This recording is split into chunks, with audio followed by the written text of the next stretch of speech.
while other female characters in 1970 would say, I love you. I love you. Glenda Jackson's Gudrun instead asked, How much do you love me?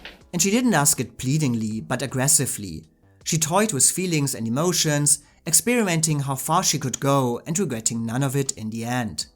Gudrun was certainly not the first relevant female character who used the attention of men for her own benefit or refused to accept her fate and surrender herself completely, but what made her new and exciting was that she rejected all traditional female virtues, never hiding behind a sweet smile or a coquettish look, but becoming an object of affection by teasing and loving with an unexpected aggressiveness.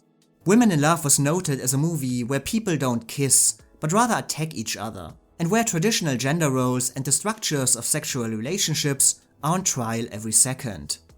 And Gudrun was noted as the character who defied these traditions and structures the most, striving for the same sexual power as her male counterparts and fighting with a ruthlessness that female characters in movies seldom displayed, ultimately seen as Women in Love's most central aspect, who combined both its feminine and masculine elements. I will love you always. Fancy you're actually having said it. For Glenda Jackson, who was herself often described as an actress of masculine qualities and hardness, Gudrun was therefore the perfect vessel to realize her own potential and put it in the larger context of Women in Love's contemporary message that saw Gudrun becoming the most important female character of the year. And everyone adored her for it. With the release of Women in Love, Glenda Jackson became the, quote, hottest international screen attraction since Julie Christie, and the face of the ongoing changes in movies and society in the early 70s as a whole.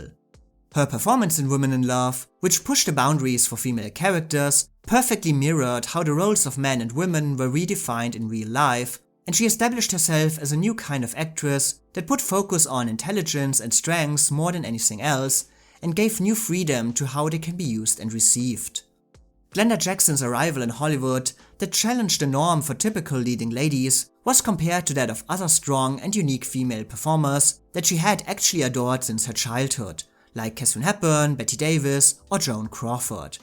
But obviously with a modern twist that gave her far more freedom in how she moved within societal expectations. Glenda Jackson's characters would not see themselves as only half a woman because they couldn't make their man breakfast or consider marriage the ultimate goal. I don't choose to be discussed by you. My God, what a mercy I'm not married to you. Glenda Jackson was consequently called the first strong feminine personality to rise to authentic stardom since Elizabeth Taylor, who single-handedly brought interesting roles for women back to the screen. But she was not only seen as a successor to these giants on-screen, but also off, a woman fighting for a place in a patriarchal environment. All profiles following Women in Love described her as strong, unconventional, unapologetic, a woman who, like Gudrun Brangwyn, rejected traditional female role allocations and was unafraid to speak her mind, completely honest about trends and traditions, her left-leaning political views or her feminist sense, shaped during her years of growing up in a country defined by war, where women would survive without men, saying, "Men are an awful lot of trouble for very little reward. You have to spend so much time pandering to their egos when you know you could do whatever they're doing in 1/2 the time and 100 times better." Glenda Jackson made it clear that the times were changing and she was ready for it. And all of this turned her into the embodiment of the new feminist heroine and a perfect female star for the 70s. Are you waving the flag for women's lib then? Because they're all women in Waving it? I mean, I'll poke it in your eye. If a woman is a success, it is presented as though she is the exception that proves the rule. If a woman is fails, it's because we're all useless. And that really hasn't fundamentally changed yet. Like with her play Marasat, Glenda Jackson again benefited from being at the right place at the right time, and her lack of traditional movie star quality and beauty suddenly became her biggest advantage because it set her apart from virtually every other actress of the time. I mean, don't get me wrong, even Glenda Jackson's biggest supporters would constantly point out that she was also all sorts of things that actresses, and of course women in general, should not be, namely powerful, arrogant, cold, aloof, humorless, charmless, bossy, chilly, antisocial, no-nonsense, aggressive, a woman who made men uncomfortable in her presence. Why is that? People say that were saying I was going to talk to you would say, she's intimidating, isn't she? Do you know, there are two things throughout my life which I've always found amazing that have been said about me. The one is a variation on what you've just said. She's frightening. I never understood. Frightening? Oh, more than intimidating. And the other one is people say she speaks in complete sentences. You speak your mind. And you've played a lot of roles on screen, on stage, of people who do say what they're thinking. I've been very lucky in that respect, Yeah. yes, having, you know, been carping about the lack of contemporary writers writing sufficient parts for women. I have been very fortunate in that respect. But unsurprisingly, what mostly dominated all discussions about Glenda Jackson were her looks. This is certainly nothing new, as actresses have been criticized for and judged by their appearance essentially since the dawn of time. So how could Glenda Jackson overcome the film industry's aversion towards actresses outside of its comfort zone? On the one hand, the media was expectedly unforgiving when talking about her, describing her as homespun, flat-chested with a plain face that resembled a menacing anaconda, shabby, contemporary as the Rolling Stones, and just about as attractive. Fuck you. You know, every time I finished a job, I thought, well, that's the last time I'm ever going to work. Because the preponderance of the importance of women in all aspects, I mean, I don't exclude theatre from this either, but certainly theatre, film, television, you name it, up to a point is almost exclusively to do with appearance and very, very rarely to do with character. But on the other hand, essentially everyone agreed that Glenda Jackson's looks were also what made her so fascinating, as they not only challenged all unwritten rules of movie making, but also built such a startling contrast to the part that garnered her such a vast amount of attention. Everyone agreed that the success of Women in Love not only depended on Gudrun as a woman of aggressive independence, but also believable sexual appeal. Something nobody associated with Glenda Jackson, but it was noted that in her performance, she somehow was able to overcome these doubts and resistance about her appropriateness for the part by sheer force of will. I mean, it essentially boils down to the fact that people were positively surprised that an actress who looked like Glenda Jackson could play these kinds of sexually charged roles that so depended on an erotic appeal that many felt she did not possess. Fuck you. By this point, it was already kind of common for attractive actresses to deglam themselves in their roles to get more respect for their acting talents. Glenda Jackson clearly did not have that same kind of luxury, because deglam means that you have obvious beauty that you can hide for a certain amount of time.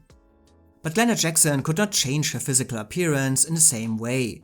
She could not up-glam, so to speak, but she instead turned the usual Hollywood rules upside down and refused to be limited by superficial impressions and compensated for an apparent lack of appeal with sheer determination, using only her acting and personality to display the kind of needed sexual charisma and erotic power that was necessary in the context of Women in Love without asking for any validation. As columnists said, Glenda Jackson was unafraid to act with her entire body, literally. And if she was hiding her face as a child, she now dared anyone to look away, becoming one of the first major prestige actresses to completely expose herself on the screen for the sake of her parts, earning her the nickname the First Lady of the Flesh. So I'm rolling around naked on the floor, and in the set there's a table there, this is on the train, and there's a bottle of champagne in a silver thingy and glasses, and the guys are rocking the train like this. So first of all, the champagne bottle falls on me, the glasses fall on me, the thing falls on me. Cut! Just dry her up, she's all right, she's all right. We'll go again, so we go again. Now, on the luggage rack there were these beautiful period metal pieces of luggage, right? So that's the next thing that falls on me. The bruises will never show, come on, get on it. Third take, and the cameraman who was up there on the other luggage rack is sitting in my lap. He's fallen off. He said to me, this is absolutely true, I'm a married man. Marvelous. Essentially, columnists were willing to forgive Glenda Jackson for her looks because they were stunned by what they called the bravery of her acting. Again, the fact that a woman who looks like her so willingly undressed in front of the camera, and that the sheer amount of her talents made viewers believe that she was indeed beautiful. And I mean, let's be honest, she totally is, but you know how things are. And this contradiction between the cold and distant, apparently unattractive Glenda Jackson off the screen and the passionate, dangerous, magnetic Glenda Jackson on the screen gave her a quality as an actress that exceeded any appreciation that a more conventional beauty could have brought her. By giving a performance that convinced everyone of seeing Gudrun how Glenda Jackson wanted them to see her, she was perceived as an actress that appealed to an intellectual level, whose complexity demanded your full attention and was not to explain with any shallow attractions. Pauline Kael, for example, thought that Glenda Jackson's tough, almost perverse independence is probably what gives her sex appeal, while another review of Women in Love said that she was no stunner in the looks department, but she has punch and intelligence, which gives a sharp edge to all her scenes. Following the release of Women in Love, Glenda Jackson would therefore become a completely new kind of sex symbol, for whom nudity or sex scenes were never cries for attention, but always demanded a conceptual instead of a physical reaction. She herself explained, "I wouldn't strip as a general rule, but I took my clothes off for reasons that were of a deeply intellectual nature." And so, Glenda Jackson was seen as a sex symbol for the mind, as the thinking man's Brigitte Bardot or the intellectual's Raquel Welch, a woman who appealed to your understanding and was unwilling to give you an easy reason to appreciate her, but ultimately more than worth the time it took to get a full picture of her personality and presence. And this also explains the almost unprecedented level of respect for Glenda Jackson's talents. Because if she is the thinking man's Brigitte Bardot, who would want to come out as essentially not a thinking man by saying anything negative about her? You drove that film. I mean, people talk about Women in Love and go, naked wrestling, but actually you are the heartbeat of that film really in many ways, aren't you? Yeah, I think so. I mean, I don't just mean me. I mean me and my sister in it. I mean, the story itself is about that family. And so, Glenda Jackson became the other it girl of 1970. But of course, in very different circumstances. Ally MacGraw captured the eyes of movie audiences everywhere with a financial success that seemed like a conservative appeal to better times, while critics often wrote that she mainly succeeded because of her looks and her charming personality. Glenda Jackson, on the other hand, captured the eyes of contemporary artists, of the quote serious critics, the elite if you will, by her involvement with some of the most controversial pieces of art of the 20th century, and was often described as succeeding despite her looks or her lack of charm. Glenda Jackson herself simply commented on all the discussion about her looks, "Anyone can act being beautiful with sufficient conviction to convince the people watching." I am in love with you. Yes. Well, that's one way of putting it. The praise for Glenda Jackson's acting talents obviously went beyond her willingness to undress or to successfully play these kinds of sexual characters, but it is an important context to explain her rise to stardom during this period, her standing as a symbol of the changing times, her undeniable impact on the movie community as an actress who was willing to go to places few other performers went before. And of course, the overall acclaim for her sexual controversial work in the equally sexual, controversial Women in Love. So the obvious question is, how did Glenda Jackson end up with the Oscar? Looking at the circumstances of 1970 and 1971, Glenda Jackson's win appears to be extremely obvious, but also not a done deal at the same time. As I just said, critics were certainly on her side, and her standing as one of the most visible members of a new generation of actresses gave her significant prominence in this race. But it was also clear that 1970 saw not only one, but two relevant new female faces on the screen, and Best Actress was therefore mostly considered a race between Glenda Jackson and Ally MacGraw, with Jane Alexander, Sarah Miles and Carrie Snodgress pretty much just watching from the sidelines. And both top contenders certainly had their fair share of advantages. Glenda had the critical acclaim with wins from the National Society of Film Critics, the National Board of Review and the New York Film Critics, the latter having been given to her by none other than Bette Davis, while Ally MacGraw had the A Star is Born angle, and was the only nominee in a Best Picture contender, which, of course, was also the biggest box office hit of the year, and her marriage to the head of Paramount also gave her unlimited publicity and campaigning resources. Essentially, Ally MacGraw had the popularity, Glenda Jackson had the respect, and almost became the anti-Ally. Not photographed for every magazine, not campaigning for the Oscar at all, and not envied all around the world.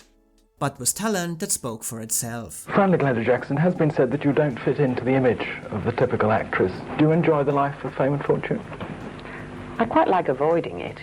I mean, I quite like sidestepping it all the time. I think it would be very easy to get caught in that trap of believing what you read about yourself.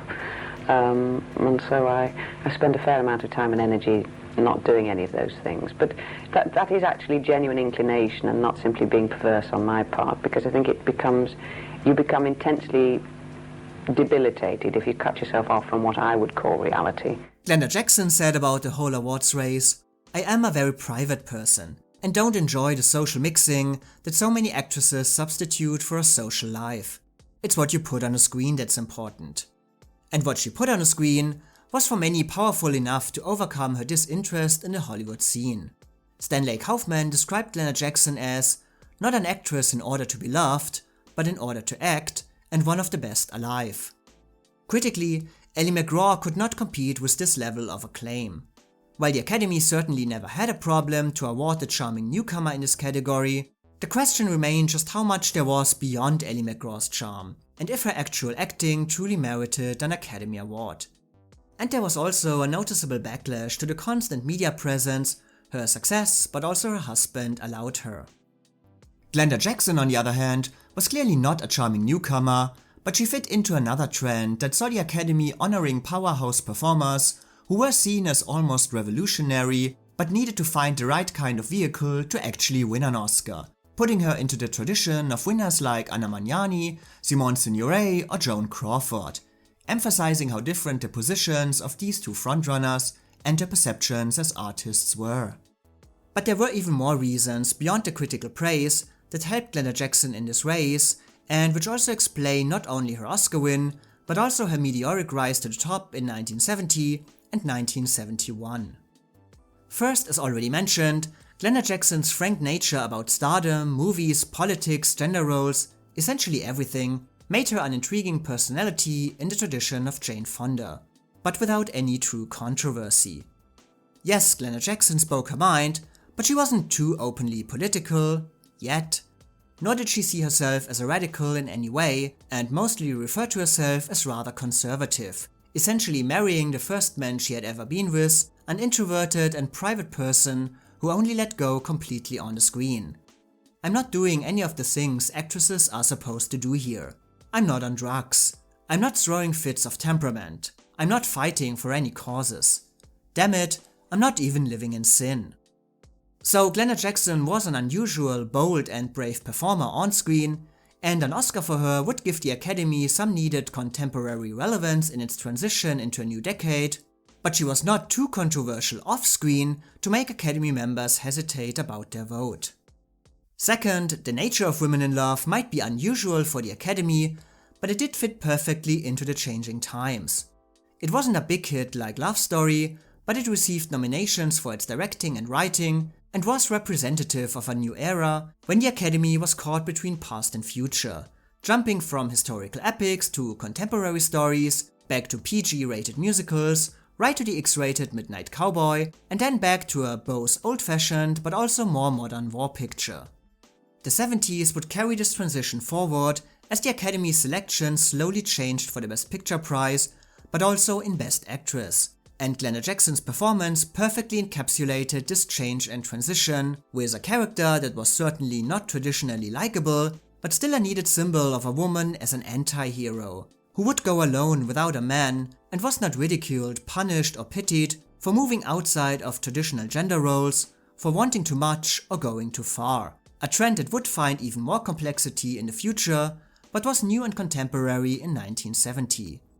If circumstances had been different, Carrie Snodgress could have benefited from the timeliness of a movie and her rise to feminist stardom, but in this race, it was Glenda Jackson who was seen as the, quote, women's lib candidate. What I find utterly bemusing, and have for the whole of my theatrical career, is why contemporary dramatists don't find women interesting. Why are we rarely, if ever, the driving, central, dramatic engine? And we're not. And third, beyond all these more theoretical reasons, there's also another big and for Hollywood much more important rationale that made Glenda Jackson's win pretty much a foregone conclusion. She was an investment. Out of this entire lineup, Glenda Jackson was the future, and the one who could do it all. Prior to her Oscar win, she had appeared as Queen Elizabeth I in the celebrated BBC miniseries Elizabeth R, which would win her 2 Emmy Awards and even more name recognition than Women in Love. Do you think your performance in Elizabeth R increased your potential? Oh, I mean, that was what made me well known, certainly in America, and undoubtedly here. I mean, and anywhere that it's played, actually, and it seems to have played every European country that there is. And Glenda would also star in another highly controversial part as the nymphomaniac wife of composer Tchaikovsky in another Ken Russell project, The Music Lovers. The movie was released just before Oscar voting in 1971 began, and the critical raves for her work proved that Women in Love was not a fluke and that she was here to stay. But beyond that, these different performances also showcased Glenda Jackson's range and stressed her importance for Hollywood studios. When describing Glenda Jackson, focus was always put either on her appearances in historic productions or in controversial movies where she would take her clothes off. Essentially, as some columnists described it, if you needed a queen or a crazy nymphomaniac, you would call Glenda Jackson. This certainly covers a wide spectrum and again made Glenda Jackson a perfect fit for the time. Historical epics were slowly dying, but Hollywood still fought to keep them alive, casting Glenda Jackson just 1 year later again as Queen Elizabeth I in Mary, Queen of Scots. And her willingness to undress and give everything for her parts, no matter how controversial, also made her a perfect fit for every kind of modern project that the 70s could produce for her. Prior to her Oscar win, she also signed with Oscar-winning director John Schlesinger for Sunday Bloody Sunday, which would be a contemporary story for a change. So basically, Glenda Jackson was everywhere and made it clear that she would continue to be. She was the future. As she said, "Before, I had to worry about just getting parts. Now I worry about picking the right ones." But I think it did mean that, certainly as far as America was concerned, they could put a face to the name, really. None of her co-nominees could compete with this kind of demand, or was willing to do so. As mentioned in my other 1970 videos, they all either followed up their Oscar nominations with projects that garnered little attention, or retreated from the screen altogether for personal reasons. And so, in this race, Glenda Jackson simply had it all. Impact, reviews, and a promising future. And Hollywood studios certainly had a lot of interest to increase the visibility and therefore box office appeal of an actress who was maybe a name but not yet a true star with the attention of an Academy Award. And this all resulted in an Oscar win that crowned a sensational rise to the top, a highly acclaimed performance, and an undoubtedly promising future. I mentioned in my 1952 videos that between 1950 and 1953, Shirley Booth was the undisputed queen of stage and screen acting. And Glenda Jackson achieved a similar, undeniable status in the early 70s, where everything she did could not be rated highly enough, and she had no equal in fulfilling the demands for intelligence, sensuality, and comprehension on the screen. Well, it always surprised me, and all awards I find surprising, but that did very much. Yeah. Because you've received about 40 of them, haven't you? I don't think as many as that, but quite a few. And of course, all of this happened without Glenda Jackson even being the slightest bit interested in the Oscar race. She had already displayed her disinterest for awards when she was nominated for a Tony for Marasat, and she certainly wouldn't change this attitude for the Oscars, not even attending the ceremony, stating, "I didn't go to the Academy Awards in Hollywood. The producers didn't think I'd win, so they wouldn't pay for me to go out." But also beyond this financial question, Glenda Jackson never made her disinterest in the Oscars and awards in general a secret. I know if Glenda Jackson were here tonight, she'd be terribly, terribly thrilled. I mean, would she? I mean, that must have felt like a game changer for you. I mean, that must have felt like anything was possible now when you won that Oscar. Did it? No. You don't win them. I mean, the people who win are, I suppose in a sense, the people who voted for you, because their choice is the one that had the biggest number. But of course you're up for another Academy Award, aren't you? Yes, I am, yeah. You only need one more and you'll have a set of bookings. My mother will.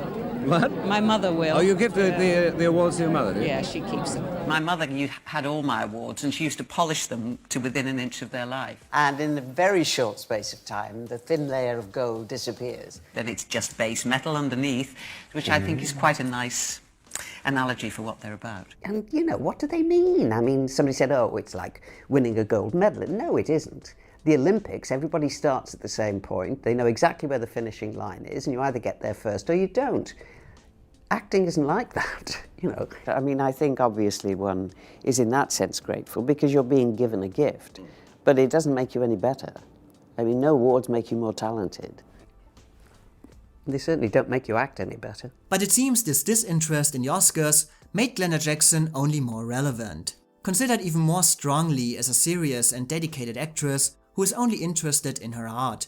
The kind of performer the Academy loves to honor, even if they don't return this love. Glenda Jackson never comes. She's nominated every goddamn year. After the release of Women in Love, Oliver Reed would say, "Watch out, world, Glenda's arrived." And she certainly had.